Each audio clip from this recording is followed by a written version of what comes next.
Hello friends, जय श्री कृष्ण। दोस्तों, आज मैं आप लोगों से भक्ति के बारे में कुछ बातें करना चाहता हूँ। दोस्तों, उद्धव जी एक बार भगवान कृष्ण को अपने बचपन की यादों में, वृंदावन की यादों में, गोपियों की याद में बहुत उदास देखते हैं और उनसे आश्चर्यचकित होकर एक सवाल पूछते हैं कि भगवान, आप तो परम ज्ञानी हैं, स्वयं भगवान हैं, तब भी आप इस सांसारिक मोह माया से इतने प्रभावित हो रहे हैं। तब भगवान कृष्ण उद्धव जी को प्रेम और भक्ति का पाठ पढ़ाने के लिए, अपना एक संदेश देने के बहाने उद्धव जी को गोपियों के पास वृंदावन भेजते हैं। जब उद्धव जी वृंदावन जाते हैं और देखते हैं वहां की हर व्यक्ति वहां पे कृष्ण की यादों में खोया हुआ है और उन सभी का जीवन सिर्फ कृष्ण के भरोसे चल रहा है, तब वे बहुत आश्चर्यचकित होते हैं। तब और ये उनको ज्ञान होता है कि प्रेम और भक्ति से बड़ा कुछ भी नहीं है। ज्ञान से कहीं बड़ा होता है भक्त होना या प्रेम करना भगवान से।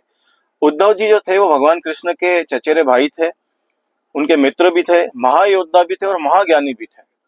और गोपी और उद्धव जी के बीच में जो संवाद होता है उसे उद्धव संदेश के नाम से जाना जाता है। अब यहाँ पे एक बात आती है दोस्तों, एक प्रश्न आता है हमारे मन में कि भक्ति क्या है। मेरे हिसाब से भक्ति निस्वार्थ प्रेम का नाम है, पूरे समर्पण का नाम है, पूरे विश्वास का नाम है, अटूट विश्वास का, पूरी तरीके से सरेंडर कर देना, एकदम अनकंडीशनल लव करना बिना कुछ रिटर्न में एक्सपेक्ट करे, वो भक्ति है। और भक्त और भगवान का रिश्ता जो होता है ना, वो तो प्रेम का ही होता है। और जो अनन्य भक्त होते हैं वो उन्हें तो लोग दुनिया पागल ही समझती है। और ऐसा बोला भी गया है दोस्तों, ऐसा माना भी गया है कि जीवन का अंतिम लक्ष्य मोक्ष या मुक्ति नहीं है, भक्ति है। क्योंकि भक्ति में इतनी शक्ति होती है कि वो भगवान को भी अपने वश में कर लेता है।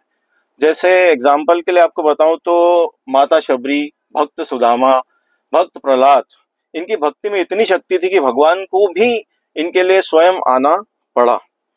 लेकिन एक बात मैं आपसे करना चाहता हूं दोस्तों कि भक्ति करने के लिए भक्ति मार्ग पे चलना जरूरी नहीं है। भक्त होना और भक्ति मार्ग पे चलना ये दो अलग अलग बातें हैं। जैसे एग्जाम्पल के लिए अर्जुन, वो तो स्वयं एक क्षत्रिय थे लेकिन भगवान कृष्ण के अनन्य भक्त भी थे। आप किसी भी मार्ग पे चलें, आप भगवान के भक्त हो सकते हैं। भक्ति मार्ग पे चलना जरूरी नहीं है भक्ति करने के लिए। एक बहुत इंपॉर्टेंट बात मैं आपसे यहाँ करना चाहता हूँ।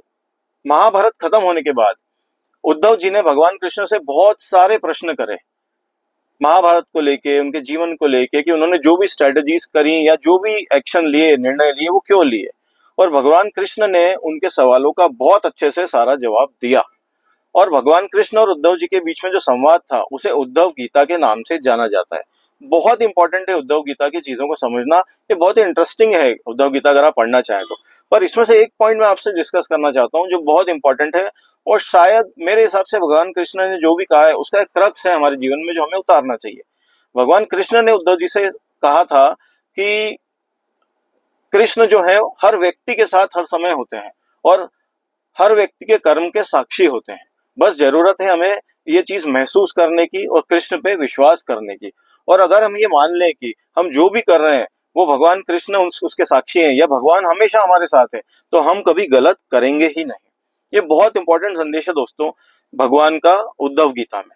और जो हम कई बार सुनते हैं ना कि भगवान हर जगह होता है और हर चीज में होता है, वो इससे प्रूव भी होता है कि भगवान हर जगह है, हमेशा हमारे साथ है, हमेशा साक्षी है हमारे कर्मों का। बस जरूरत है हमें भगवान को महसूस करने की और उन पे विश्वास करने की। इसका एक और एग्जाम्पल है भक्त प्रहलाद। भक्त प्रहलाद जो हिरण्यकश्यप के बेटे थे लेकिन नारायण के, विष्णु भगवान के अनन्य भक्त थे। तो उनकी भक्ति देख के स्वयं भगवान विष्णु को नरसिंह अवतार लेना पड़ा उनकी रक्षा करने के लिए। तो ये दो उदाहरण, एक उद्धव गीता से कि भगवान हमेशा हमारे साक्षी, हमारे कर्मों के साक्षी और हमेशा हमारे साथ है, और ये भक्त प्रहलाद का उदाहरण नरसिंह अवतार वाला, ये हमें बताते हैं कि भगवान हर जगह और हर चीज में है। बस जरूरत है हमें विश्वास करने की, महसूस करने की और सही कर्म करने की। तो भक्त बनिए, किसी भी मार्ग पे चले, भक्त बनिए भगवान के और अपने कर्म करते रहिए। जय श्री कृष्ण।